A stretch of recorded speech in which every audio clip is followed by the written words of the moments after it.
Mga kabombo, so subong yari kita sa panimalay siyang pamilya, sino safety officer nga gilutang patay kahapon sa Banwa sa Tupi South Cotabato. Makupod naton si Ginang Marites sa Tabsing. First of all, ma'am, mayong aga kag condolence sa natabo sa imong family. And gina-recognize mga very strong ka nga ato bago ning interview nga ni ma'am. So far, kamusta ka mo subong nga magpamilya? Okay lang. Oo, tapos nag-brief kami si Bong, pero kaya. Opo. Ma'am, if it's okay to ask you, paano yung nabalaan ang balita kahapon nga ang imugan mister? Mga 7 na pala pa, 7 na pala. So, nagtawag ang tubig na ako. So, siyempre nag-ano ako, hindi ko na-discuss yung paano ko nag-bumbuan o ano. So, nagtawag na ako ba? Ako sa'yo. Alright. Pero, as of now, clueless, yung kamo kung sino ang may kayo mo ansin. Sobra ka-clueless. Nang ano kami ng wala kami sa mga na tao. We can identify them, but pero wala din kami sa clue. So far, ma'am, kamusta man ang mga ginahatag sa inyong na details ng 2PNP? So, are you satisfied ba sa ginahimo nila subong investigation? So far, so good. Pero, wala kay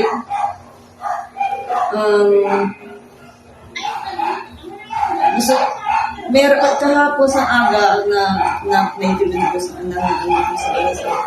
TV. Tapos kahapon sa hapon, naglatili na na kaliba siya sa regional, pero kasama lang siya.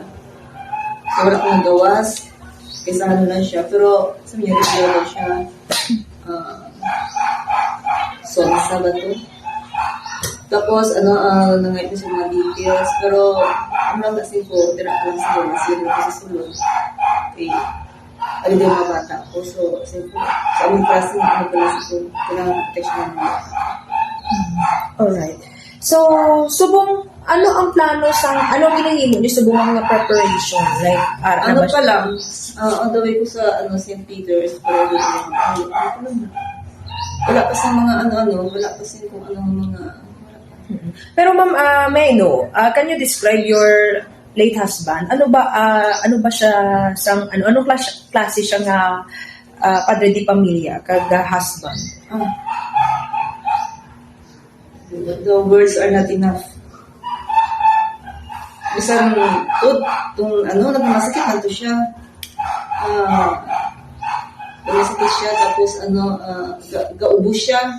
Ang bago sa iya, pa-check up siya, kaya doon hindi ma-insurance. Pa-check up siya. Since Saturday na, after sa graduation sa bata. Tingko pa-check up ka ba buwas, Sunday. Pag hindi ka na mag-duty pag Monday. Hindi siya, kaya ma-duty siya. Yan kasi, pag may trabaho, talagang 1% mag-inahatan. So, mag-duty siya.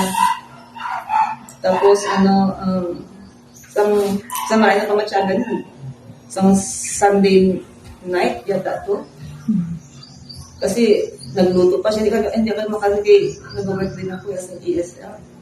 Nag-ESL teaching ako. So, online na siya.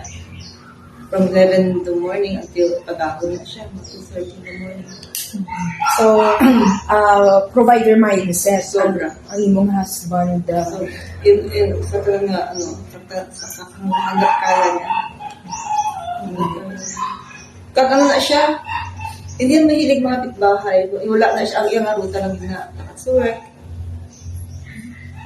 Pagkahapon ng center, tapos na pag mga bata niya magpasugat sa iya, sugatin na niya. Pagpulit na rin. Diretso na po rin, mahapin na siguro, baka sa butuon, yun lang. Pero ka boring sa life na. Actually. Tapos din lang kami sa balay. Wala na kami makita nga nag-tumpo kami sa mga bahay or wala. So, pinanagali siya ka years nga safety officer. Wala pa siya man years. Tapos na siya nag-months lang. Months. Though, months pa lang. Last year? Last year. Okay, nung time na nag-work ako, walang 2 months after ko, dito na nag-work na si Daddy. So, months pa lang siya. Oo. So, I think construction site ba siya? Like, ano gyapon siya sa, like, ang tag-iya ba is, ano nyo man gyapon ba? Oo, Indo. Ah. Alright. So, amo man itong ginahamba, ang ginashare nyo sa inyo about sa obra niya is kapoy lang, amo yung mga, Mga pala ng development, padala niya mga pictures, ano niya, supposedly daw, dapat mga April na niya, mga turnover na tani, sila, yung target date nila. Ano na. Hindi, amin na siya sa pala-istorya ginatao. Pagkapat natin sa balay, ano na siya, pagkap siya ng luto, ano na siya, computer na siya. so, by the way, pila na ang iya, pang idaron? 63. 63. Kasi lang nag-63 actually. Last Senior. February. Senior citizen na. So, tagaan ka siyang time. Bigyan kita ng time, ma'am. If may mga panawagan ka, syempre sa mga witnesses and syempre sa gumawa nito sa asawa mo, ano po yung gusto niyong sabihin? Naghambalan ko sa mga bata na kung sino man siya. Napatawad na naman siya. Kaya patawad niya sa sarili niya. Pag may problema niya sa sarili niya, o pag may problema niya sa husband, kung hindi kita maintindihan kung ano,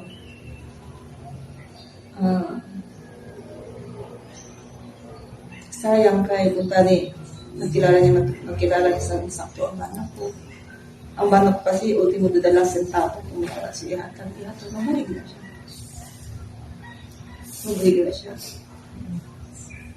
If ever na mag-surrender po siya, ma'am, are you still willing to file a case? Ang gusto ko lang talaga sa'yo kung makita ko siya. Personal ko lang yung masaya na ipatawad ko na siya. Kami sa mga kabataan. Kag tani, mapatawad din ng sarili niya. Kag tani, magkawin sa peace of mind. Na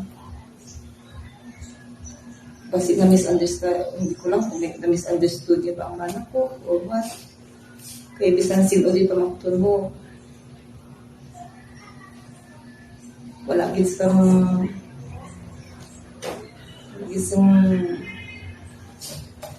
mahambangang, hindi man siya perfecto siguro Hindi naman siguro makasta naman siya gamay, pero hindi siya worth na bullet bid ang ibalis mo sa'yo.